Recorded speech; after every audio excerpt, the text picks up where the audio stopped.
The winter of 1941 to 42 saw something that had not been seen before in more than 2 years of World War. The German army in retreat. Welcome to the history of the 20th century.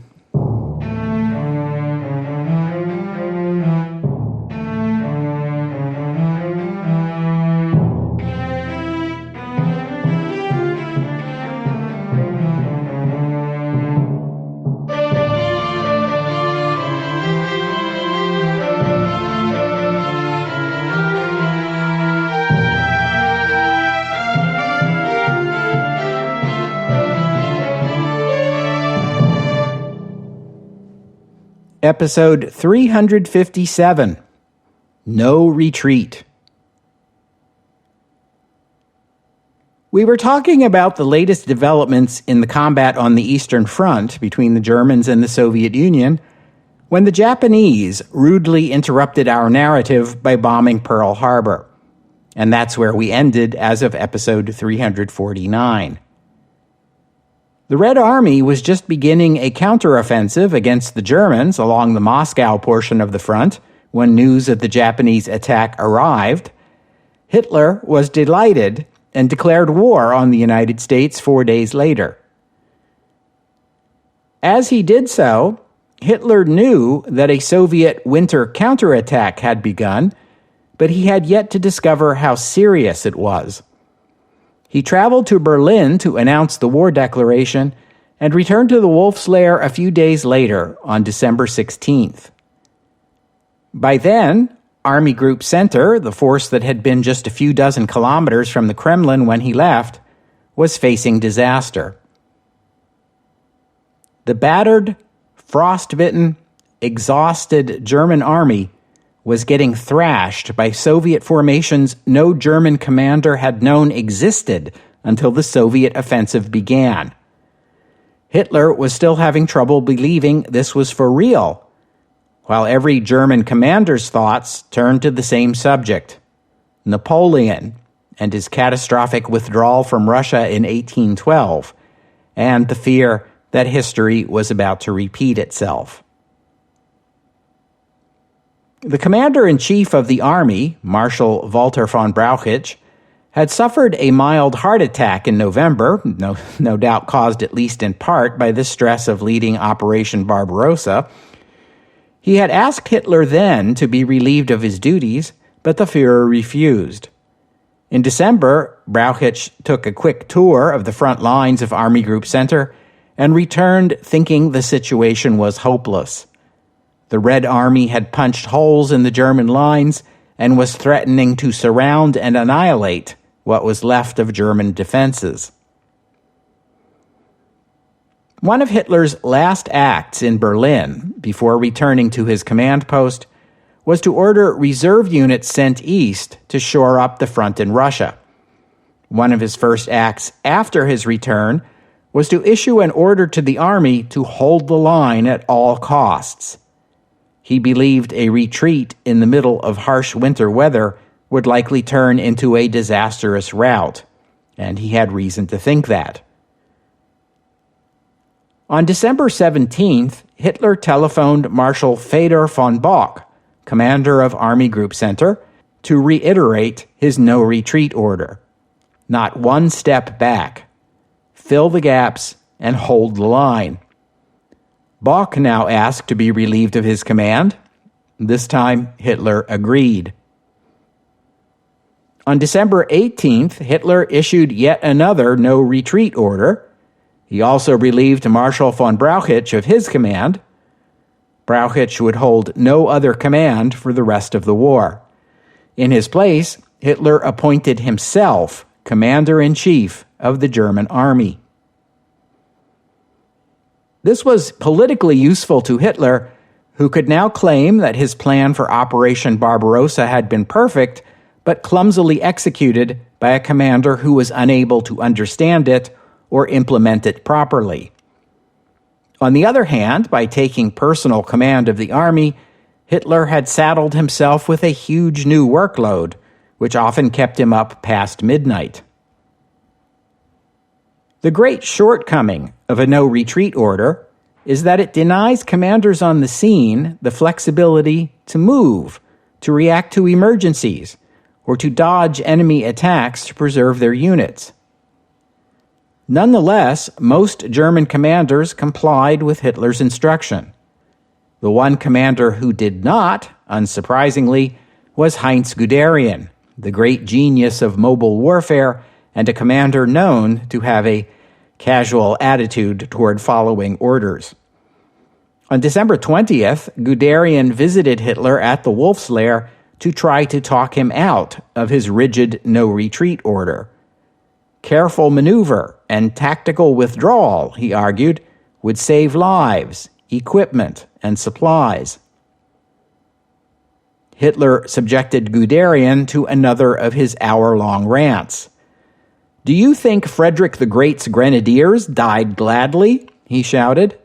"They would have liked to stay alive as well, yet the king had every right to demand that they sacrifice their lives, and I think I equally have every right to demand from the German soldier that he sacrifice his life." Hitler waited until after Guderian arrived back at the front, then relieved him. It served as a warning to every one of his other commanders. If an officer with the reputation and the accomplishments of Guderian could lose his command, then anyone could. Hitler wanted an army that followed his orders without resistance and without question. Word of how bad things had gotten on the Eastern Front soon percolated back to Germany. On December 20th, Hitler made an appeal to the German public to donate winter clothes to the army, the beginning of a campaign that lasted the rest of the winter. It was hard for the public not to remember that until recently, Hitler's government had been assuring them that the army was adequately supplied. Christmas came, and German soldiers put together Christmas trees as best they could, decorating them with bits of foil from empty cigarette packages and whatever else they could find. In some cases, Russian civilians donated Christmas candles. German soldiers sat together and sang Stille Nacht, but they were not so imbued with the holiday spirit that they expressed any generosity toward their POWs, who starved on Christmas Day, same as they did any other day. The prisoners at a camp near Kaluga were force-marched to a new camp on Christmas Day in temperatures of -30. Those who collapsed from cold and exhaustion were shot dead where they fell.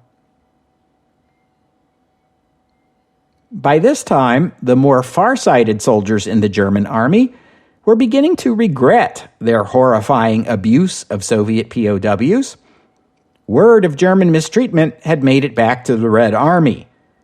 Now it was the Soviet side taking German prisoners, and they were in no mood to offer mercy. When Hitler made his 1942 New Year's address to the German people, he said not a word about the army's difficulties on the Eastern Front. Instead, with his characteristic modesty, he declared 1941 one of the greatest triumphs in human history, and expressed the hope that 1942 brings the decision that rescues our people and our nation's allies. Listeners noted this sounded considerably less optimistic than the New Year's addresses of 1940 or 1941. On both of those occasions, Hitler had promised the war would be over by the end of the year. On the front lines, Army Group Center remained in a perilous position as Soviet breakthroughs threatened their supply lines. Hitler refused to accept the reality of the danger. He told anyone who would listen that many times in his life he had faced crises that might have ruined him. This crisis would pass, just as all the others had. The main thing is not to bend under any circumstances. At last, on January 15th, Hitler bowed to battlefield reality and authorized Army Group Center to withdraw 150 kilometers to stabilize the front, much to his commander's relief. German defenses firmed up. Typically, Hitler claimed it was his order that had saved the army from collapse. In truth, the person most responsible for saving the German army from a disaster on the scale of 1812 was Joseph Stalin. On January 5, 1942, Stalin called a joint meeting of Stavka and the State Defense Committee, where he ordered a general Soviet offensive up and down the line, from Leningrad to the Black Sea.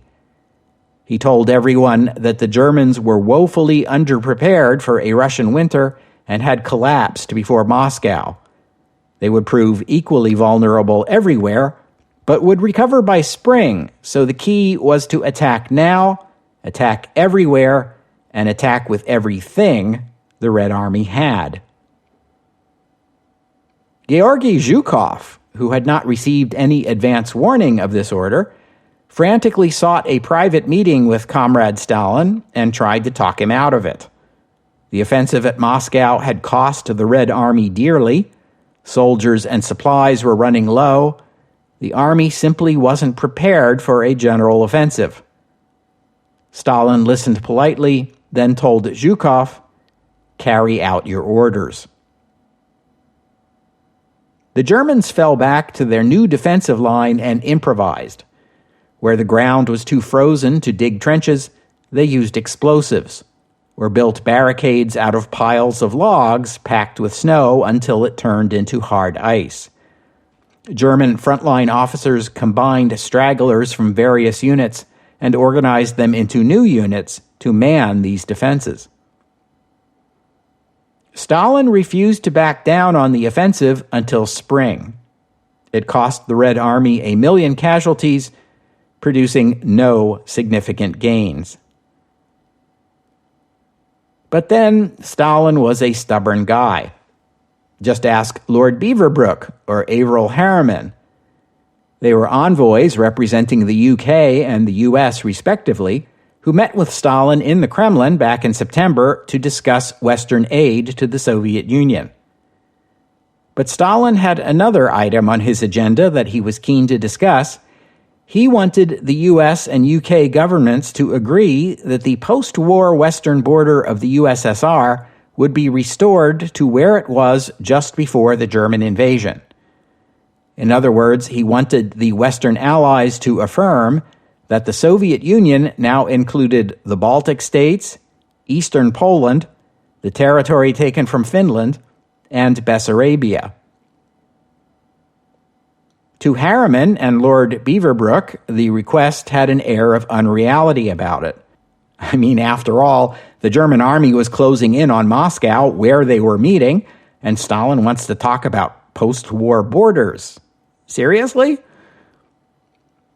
The subject came up again in December, when British Foreign Secretary Anthony Eden was in Moscow, hoping to get Stalin to sign onto a formal alliance agreement with the UK. Stalin brought up the subject of post-war borders again, and Eden went home empty-handed.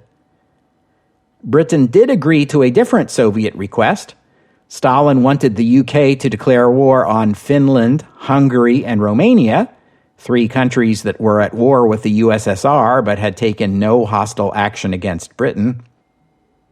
The British government agreed and made the declarations on December 5th.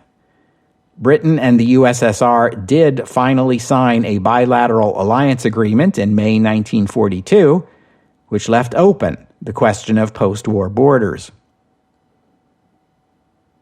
In early 1942, during his talks with Franklin Roosevelt, Winston Churchill urged the U.S. president to agree with Stalin's requested post-war borders, out of fear that if the Allies did not grant him this, he would seek out a separate peace with Germany.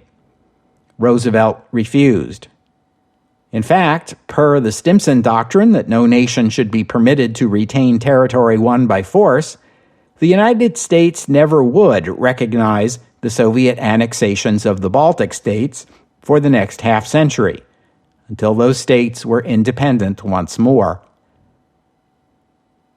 But by 1942, and with America in the war, Stalin was now focused on something nearer to hand. He wanted the US and the UK to open a second front against Germany in Europe to take some of the pressure off the Red Army. Stalin figured this second front would force Hitler to divert 40 divisions, decreasing the number of German soldiers able to fight the Soviet Union by 25 to 35%. Roosevelt unwisely sent Stalin a letter which included a vague promise that the Western Allies would open a new front against Germany before the end of 1942. Churchill was horrified. He and the British military command wanted to continue their strategy of picking at the edges of the Nazi Empire, while the Americans were contemptuous of this timid approach and were eager to take on the Germans immediately. Recall Field Marshal Sir John Dill's assessment that the Americans had no idea what they were getting themselves into. Churchill impressed upon Roosevelt that an invasion of Nazi-occupied Europe would be suicide, and proposed instead an invasion of French North Africa. This would become Operation Torch and be executed in November 1942, but I'm getting a little ahead of myself. The British and Americans were in complete agreement on the Germany First strategy for prosecuting the war. The Nazis were the graver threat and needed to be taken down first. Afterward, the two allies could deal with Japan. Nevertheless, and irrespective of that agreement, Japan's dramatic advances in the Pacific Theater in 1942 forced the United States to devote a greater share of its effort to the war in the Pacific, at least for the moment. Stalin did not trust his new allies. He feared that the capitalist vultures in the West would be content to sit back and watch Germany and the USSR destroy each other, then pick over the corpses. When Roosevelt promised a second front in 1942 and then failed to deliver, it only confirmed Stalin's worst fears. At the end of January, Hitler felt confident enough about the stabilized situation on the Eastern Front that he returned to Berlin for his annual speech on the anniversary of his appointment as Chancellor. He spoke to a huge crowd in the Sportpalast. He minimized the successes of the Red Army's offensive, although it was hard to conceal the fact that they had forced the Wehrmacht to retreat, and he railed against Western leaders like an adolescent, dismissing Winston Churchill as a drunkard and a layabout, and Franklin Roosevelt as a lunatic. Afterward, Hitler returned to the Wolf's Lair. On February 7th, Fritz Todt, the German government's Minister for Armaments and Munitions, dropped in with unpleasant news. Todt calculated that German arms and munitions production would not be adequate to win the war against the Soviet Union, and had come to the Wolf's Lair to urge Hitler to seek a political settlement with Stalin's government. No record exists of this meeting, but you can guess it was testy. The following morning, Todt boarded a plane to return to Berlin. The plane exploded shortly after takeoff, killing everyone aboard.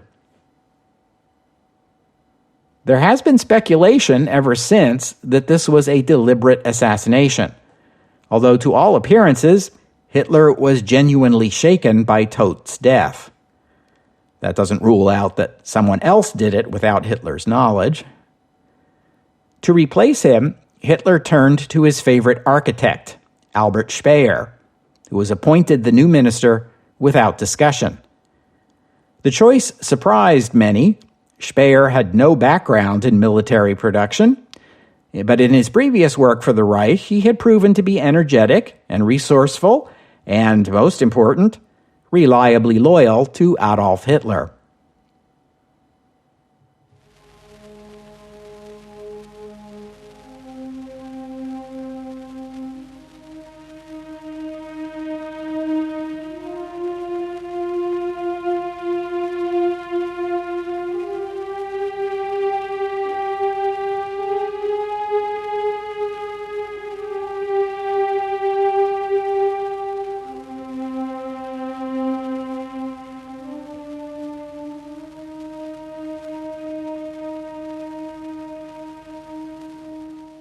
So much has been going on in Europe and in the Pacific that I have neglected the North African front for a while. You'll recall that in early 1941, Erwin Rommel and his Afrika Korps pushed the British all the way back to the Egyptian border, albeit with an Allied force still holed up and under siege in the port of Tobruk. So long as the predominantly Australian defenders of Tobruk held out, a further advance into Egypt was out of the question. Tobruk lay astride the already precarious supply line Rommel would need to advance, and he lacked the forces necessary both to adequately contain the Tobruk garrison and push the British front line back into Egypt at the same time. Rommel kept badgering the OKH, the German Army High Command, for more ground and air units. This was frustrating to the OKH, especially since Rommel kept beginning new attacks and new offensives against the advice of his superiors, who kept warning him that he was demanding too much of his soldiers and stretching the Afrika Korps too thinly, and also because Operation Barbarossa was coming up, and that had to be the Army's top priority. A frustrated Rommel ordered multiple assaults on Tobruk during the month of April 1941 to no avail. He quickly discovered the Tobruk garrison was much larger than he had believed, and this mistake cost the Germans dearly. News of the losses suffered from these unsuccessful assaults on Tobruk persuaded OKH to send an observer who could learn firsthand exactly what was going on down there. The person they chose to send was General Friedrich Paulus, Chief of Staff of the 6th Army and an old comrade of Erwin Rommel's. Paulus was told to explain to Rommel that the tremendous difficulties the Italians faced keeping his forces in supply and the coming invasion of the Soviet Union meant that large-scale reinforcements in North Africa were out of the question, and to find out exactly what Rommel planned to do next. The answer to that last question was that Rommel intended to keep up the attacks on Tobruk. After witnessing yet another attack on Tobruk's defenses on April 30th end in bloody failure, Paulus used the authority granted him by OKH to issue Rommel a direct order to halt his attempts to take the city.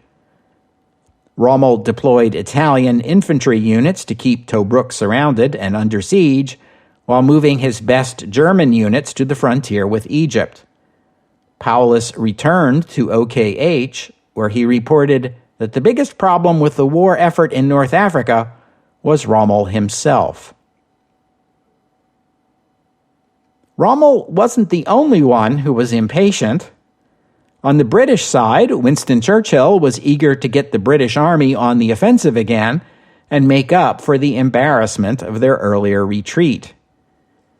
General Wavell, commander of the Middle East force, worried that he was short on tanks to face the feared German panzers, so Churchill ordered Operation Tiger, a special convoy to carry some 300 British Crusader tanks and 50 Hurricane fighter planes to Egypt along the direct but dangerous Mediterranean route, right past the Luftwaffe on Sicily. It was a gamble, but it paid off. Even before the British forces in Egypt had time to unload those tanks and learn how to drive them, Churchill was already pushing for an offensive. On May 15th, Wavell began Operation Brevity, which was meant to seize positions along the Libyan border and set the stage for a drive to relieve Tobruk. But Rommel had placed his best armored units on the border, and they were able to outflank the British and drive them back with little difficulty. Churchill was undeterred and wanted to press ahead with the offensive to relieve Tobruk, codenamed Operation Battle Axe. But this was May of 1941. As you know from episode 343, the British had to send Indian Army units to Iraq to deal with a pro-Axis coup. Middle East Command did not have to contribute much to that operation, but then it was called upon to invade and occupy Lebanon and Syria, even as Wavell was preparing for Battle Axe. Battle Axe finally began on June 15th. After some initial success, the British were again outflanked and forced to pull back. The Germans and Italians collectively had higher casualties, but they lost only 12 tanks and 10 aircraft, while the British lost 91 tanks and 36 aircraft, a stinging defeat. So what happened? On paper, at least, the British Crusader tank was comparable to the Panzer III and Panzer IV tanks the Germans were using, but it wasn't German tanks taking down so many Crusaders. It was those 88s, the excellent German anti-aircraft gun that also made a very good anti-tank gun. Two great tastes that taste great together. The British, on the other hand, continued to use their 40mm gun, known as the 2-pounder, both as an anti-tank gun and as the main gun on their tanks, including the Crusader. Often derided as a pea shooter, it simply lacked the punch of the 88s. Ironically, Britain, the country that invented the tank, struggled throughout the Second World War to produce tanks that matched those of their enemy. Churchill needed the British military to be doing something to impress upon the world that the UK was doing more than simply waiting around for the Americans to come in and save their bacon. After the failure of Operation Battle Axe, Churchill replaced Wavell with General Sir Claude Auchinleck, Commander-in-Chief of the Indian Army, reassigning Wavell to the post Auchinleck just vacated. Later, after Japan entered the war, Wavell was made commander of Abdacom, as I told you in episode 354. When Germany invaded the Soviet Union, the USSR and the UK became allies. One might venture to call them strange bedfellows, as Winston Churchill had been one of the voices in Britain most hostile to the Bolsheviks ever since the October Revolution. Still, back in June, as the German invasion was about to begin, Churchill famously remarked to his personal secretary, "If Hitler invaded hell, I would at least make a favorable reference to the devil in the House of Commons." In August, he told the nation in a radio address, "The Russian armies and all the peoples of the Russian Republic have rallied to the defense of their hearths and homes. The aggressor is surprised, startled, staggered. For the first time in his experience, mass murder has become unprofitable. He retaliates by the most frightful cruelties. As his armies advance, whole districts are being exterminated. Scores of thousands, literally scores of thousands of executions in cold blood are being perpetrated by the German police troops upon the Russian patriots who defend their native soil.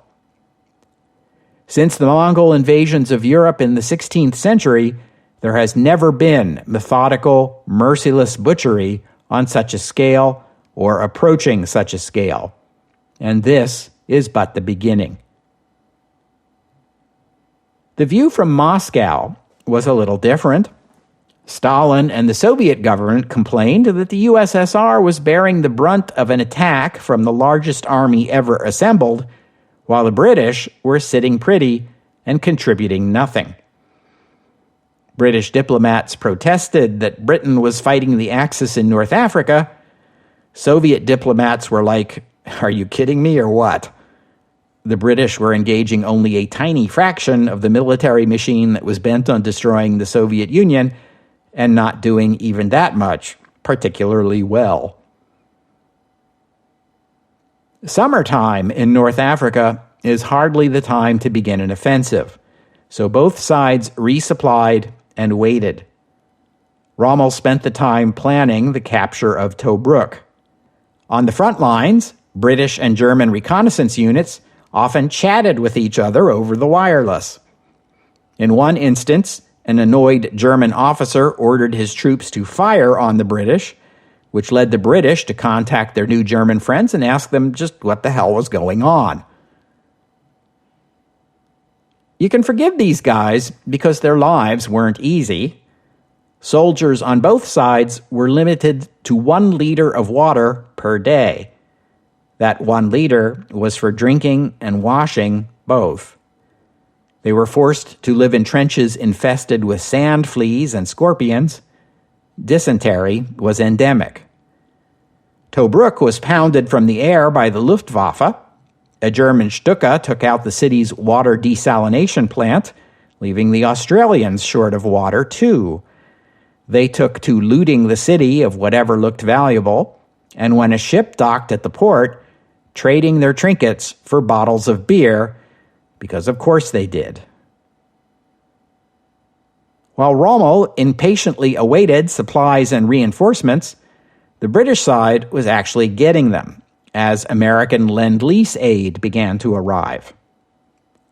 The Western Desert Force was redesignated 13th Corps and augmented with the British Armored 30th Corps. The combined formations designated the British 8th Army. I should note that I keep using the word British as an umbrella term, although the 8th Army also included units from India, Australia, New Zealand, South Africa, and some smaller formations from Sudan, Poland, Czechoslovakia, and 1 brigade of Free French soldiers. Supply on the Axis side was dicey. The British were shipping airplanes to Malta as fast as they could, which now was faster than the Axis could shoot them down. In the 4-month period from June to October 1941, with the Luftwaffe occupied in the fight against the Soviet Union, British air and naval forces sank 220,000 tons of Italian shipping en route to Libya.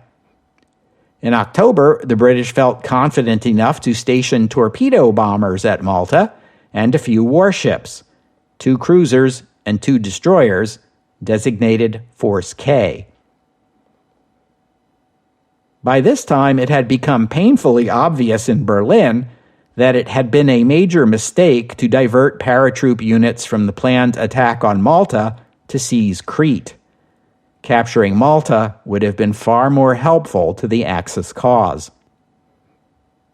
On November 7th, a large Italian convoy set out for Libya from the Italian port of Naples. This convoy consisted of 2 German freighters, 3 Italian freighters, and 2 Italian tankers, carrying 389 vehicles and large quantities of fuel and munitions, all items Rommel needed badly. They were escorted by 2 Italian cruisers and 10 Italian destroyers. Because of the enhanced British air power at Malta, the convoy was routed far to the east of that island rather than the west, and sailed for Benghazi rather than Tripoli. It was hoped the convoy would enjoy better air cover along that route. But the British had decrypted Italian radio traffic and knew all about the operation. They sent a spotter plane to find the convoy and then sent Force K to intercept it. The Italians apparently believed that Force K wouldn't dare attack a convoy this well protected, and therefore the only danger was from air attack, which could only come in daytime. Thus, they were taken by surprise when Force K, guided by radar, located the Italian convoy and attacked it just after midnight on November 9th with guns targeted by radar. At first, the Italians thought it was an air attack. Confusion reigned. Italian warship crews had neither the equipment nor the training to do battle at night. Force K sank or wrecked every one of the enemy merchant ships and retired to Malta with only minimal damage. Italian Navy morale plummeted, and the Germans were furious. The Italians had not even taken such basic steps as advising the crews of the merchant ships to disperse in the event of an attack. The Germans began demanding that German naval officers be posted aboard Italian ships. Rommel waited months waiting for supplies he never got. Now tired of waiting, and never one to shy away from offensive action, he planned to attack Tobruk on November 21st. As that start date drew near, Rommel's Italian allies were warning him of a British buildup near the front line in Egypt. The Italians had a history of being panicky, so Rommel was inclined to dismiss them. Big mistake.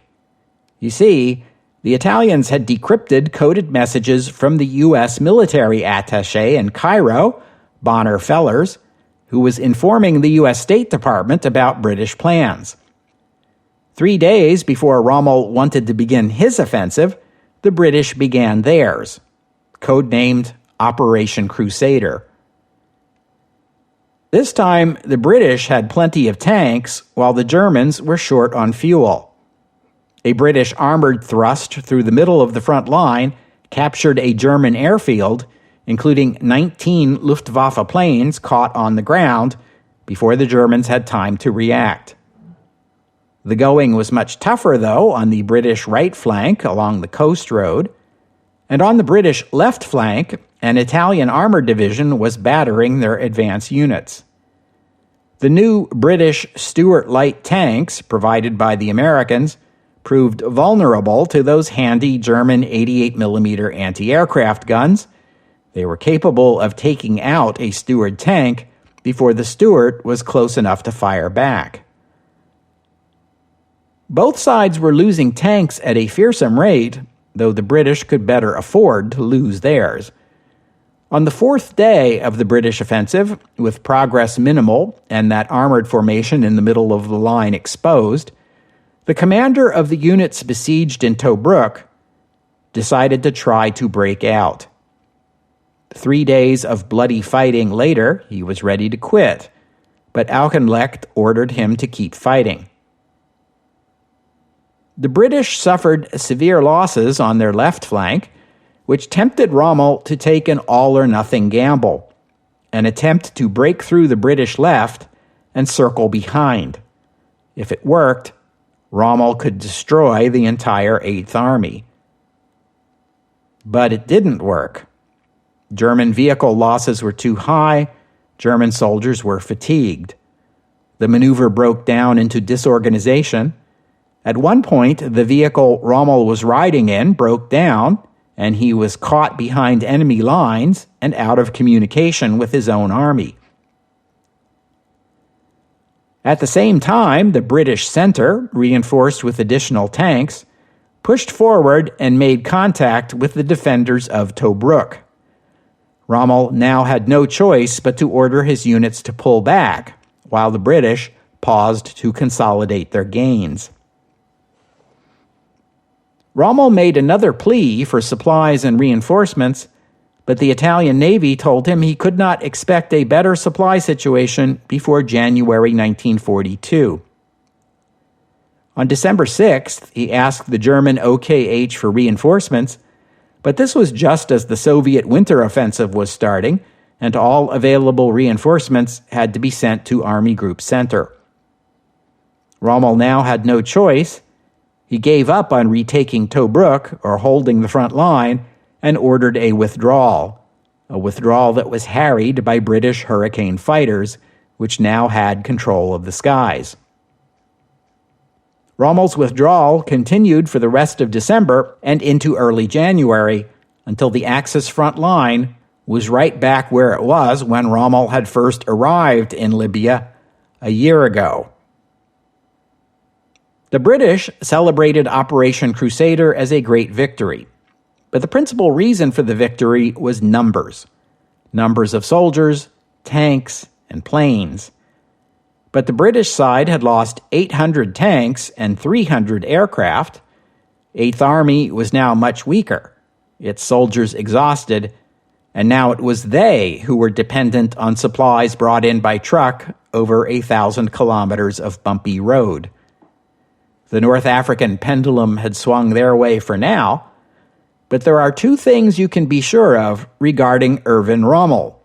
The first is that he is already planning his next offensive.